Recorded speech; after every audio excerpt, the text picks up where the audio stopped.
और बाड़मेर से बड़ी खबर, जहां प्रेम प्रसंग में दिल दहला देने वाली घटना सामने आई।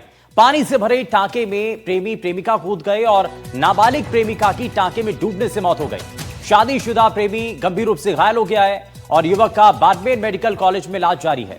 वहीं चौटन थाना क्षेत्र के अमरावास कोनरा गांव की यह घटना बताई जा रही है, जहां पर शादीशुदा प्रेमी इस दौरान आपको बता दें कि डूबने से मौत हो गई। प्रेम प्रसंग में दिल दहला देने वाली यह घटना हुई है। इसको सूचना मिली कि एक अमरावास कोनरा गांव है, उसके सरहद में टाके में एक युवती और एक लड़का उसकी कूद गए थे, जिसपे पुलिस मौके पे गई और ये लड़का है वो बच गया था, जिसका इलाज चल रहा है। लड़की की मृत्यु हो गई है। लड़की के परिजनों द्वारा रिपोर्ट दी है, विधि सम्मत कार्रवाई की जा रही है। क्या मामला है सर? हाँ, 1 तारीख को उसके परिजनों ने आरोप लगाया था कि हमारी बच्ची को जो लड़का जो बच गया है तो वो भगा के ले गया था और आज उसकी डेड बॉडी मिली है। तो जैसी रिपोर्ट दी उसके अनुसार कार्रवाई की जा रही है। भूपेश हमारे सहयोगी जुड़ गए हैं ज्यादा जानकारी के साथ। भूपेश बताइए, इसके पीछे वजह क्या है? कोई दबाव था या किसी की धमकी थी? जी बिल्कुल, जैसा कि जो पुलिस के अधिकारी बता रहे हैं, जो युवक है जिसकी हालत अभी भी बहुत नाजुक बनी हुई है और वो आईसीयू में भर्ती है, डॉक्टर के ऑब्जर्वेशन में। ये युवक जो था ये शादीशुदा, इसके 2 बच्चे हैं और जो उसकी प्रेमिका थी, प्रेम प्रसंग का मामला 2 दिन पहले ही घर से लापता हुए थे। और उसके बाद इनको एक व्यक्ति द्वारा एक पानी के टांके के पास देखा गया। उसने जब तक गाँव वालों को सूचना दी तब तक उसको इन लोगों को दोनों को पता लग गया कि इनकी जो प्रेम कहानी है यहीं खत्म होने वाली है। टाके में कूद करके अपनी जान दे दी। खैर, बहुत शुक्रिया भूपेश इस पर जानकारी। पर से एक और बड़ी खबर मिल रही है। नाहरी का नाका कब्रिस्तान में कब्रों के साथ छेड़छाड़ का मामला सामने आया। देर रात 2 कब्रों के साथ छेड़छाड़ की गई और अज्ञात लोगों ने अब खोली हैं बंद पड़ी खबरें। 6 महीने पहले भी ऐसा ही मामला सामने आया था और इस मामले को लेकर स्थानीय लोगों में भारी नाराजगी है। असामाजिक तत्वों पर कार्रवाई की मांग की जा रही है। वहीं सूचना मिलने पर शास्त्री नगर थाना पुलिस मौके पर पहुंची और एडीसीपी नॉर्थ 2 बजरंग सिंह ने भी इस पर जायजा लिया है। तो जयपुर से इस बीच यह खबर मिल रही है।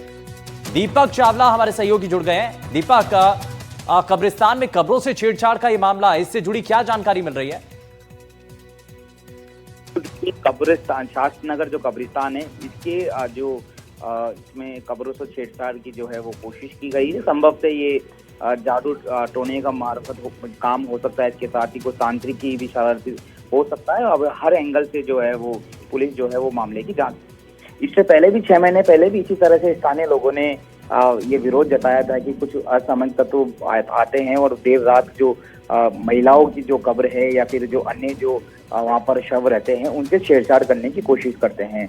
उसके बाद एक बार फिर से ऐसी कोशिश की गई है। फिर से स्थानीय लोग एकत्रित हुए और फिर से शास्त्री नगर जो कब्रिस्तान है, जो कि काफी बड़ा जो कब्रिस्तान है वो माना जाता है, वहाँ पर लोग एकत्रित होकर उन्होंने प्रदर्शन किया। जिसके बाद पुलिस के आला अधिकारी पुलिस मौके पर पहुंचे और लोगों को समझाइश करके उनको भेजा गया है।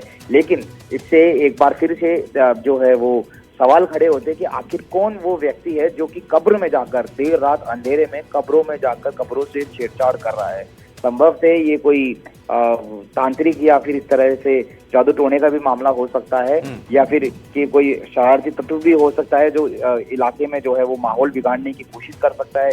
कब्रों के साथ वो छेड़छाड़ या फिर कोई ऐसा मानसिक रूप से विक्षिप्त भी कोई व्यक्ति हो सकता है जो कि इस तरह से काम कर रहा है। बहरहाल हर एंगल से जो पुलिस है वो मामले की जांच कर रही है। पुलिस का कहना है कि जल्द। ठीक है, बहुत शुक्रिया दीपक इस पर जानकारी देने के लिए। और खबरों में आगे बढ़ रहे हैं। सीकर से खबर, जहां पीसीसी चीफ गोविंद डोटासरा का बड़ा बयान सामने आया। चुनाव आयोग पर डोटासरा ने बड़ा आरोप लगाया है। वहीं बीजेपी के इशारे पर काम कर रहा है चुनाव आयोग, की बड़ा आरोप पीसीसी चीफ ने लगाया है। वोटर लिस्ट से 25 लाख वोट काटे जा रहे हैं, ये उन्होंने कहते हुए चुनाव आयोग पर बड़ा आरोप लगाया है। और साथ ही यह भी कहा है कि बीजेपी के इशारे पर चुनाव आयोग काम कर रहा है।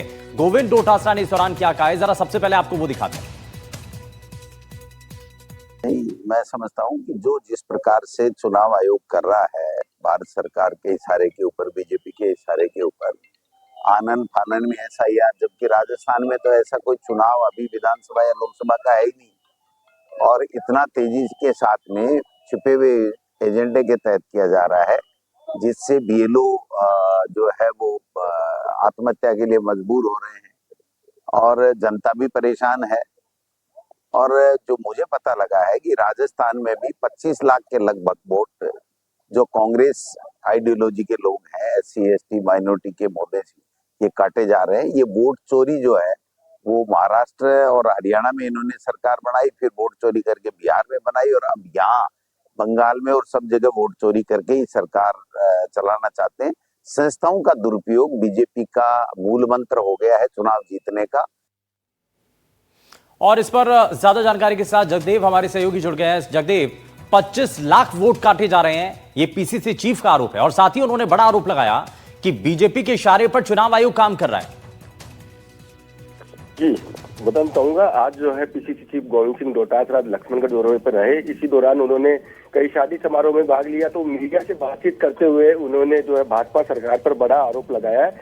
उन्होंने कहा है कि भाजपा जो है आनन फानन में करीब 25 लाख वोट जो कांग्रेस की विचारधारा के जुड़े हुए लोग थे उनको काटने का काम जो है सरकार ने किया है। वहीं जो है डोटासरा ने भाजपा के इशारे पर भारत निर्वाचन आयोग के जो है SIR का काम करने का आरोप भी उन्होंने लगाया है। इस तरह से गोविंद डोटासरा जो लगातार भाजपा सरकार पर हमला बोलते हुए नजर आ रहे हैं, और जो उन्होंने SIR सहित जो अन्य मुद्दे हैं उन पर भी जो है भाजपा सरकार और राजस्थान सरकार पर भी उन्होंने आरोप लगाया है, और करीब 25 लाख जो वोट है वो काटने का राजस्थान सरकार पर भी आरोप लगाया है, और कहा कि कौन इस तरह का आगे नहीं होने देगी और मजबूती से जो है इसका विरोध करेगी, ये उन्होंने आरोप लगाया। और साथ ही उन्होंने कांग्रेस और ये बड़ा आरोप लगाया गया है, और इस बड़े आरोप के जरिए सवाल ये भी उठाया गया कि वोट काटे जा रहे हैं। बहुत शुक्रिया जगदेव इस पर जानकारी के लिए।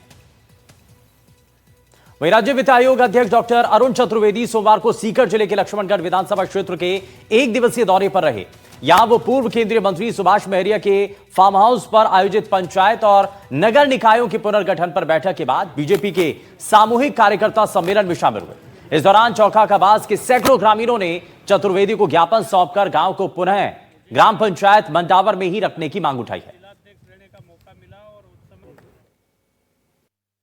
जगह जगह स्वागत के कार्यक्रम आ रहे हैं। जब भी पंचायत समितियां बनती हैं, आपको इतिहास में कभी भी देख लीजिए, हर व्यक्ति अपने हिसाब से पंचायत को चाहता है, इसलिए तात्कालिक विरोध होता है।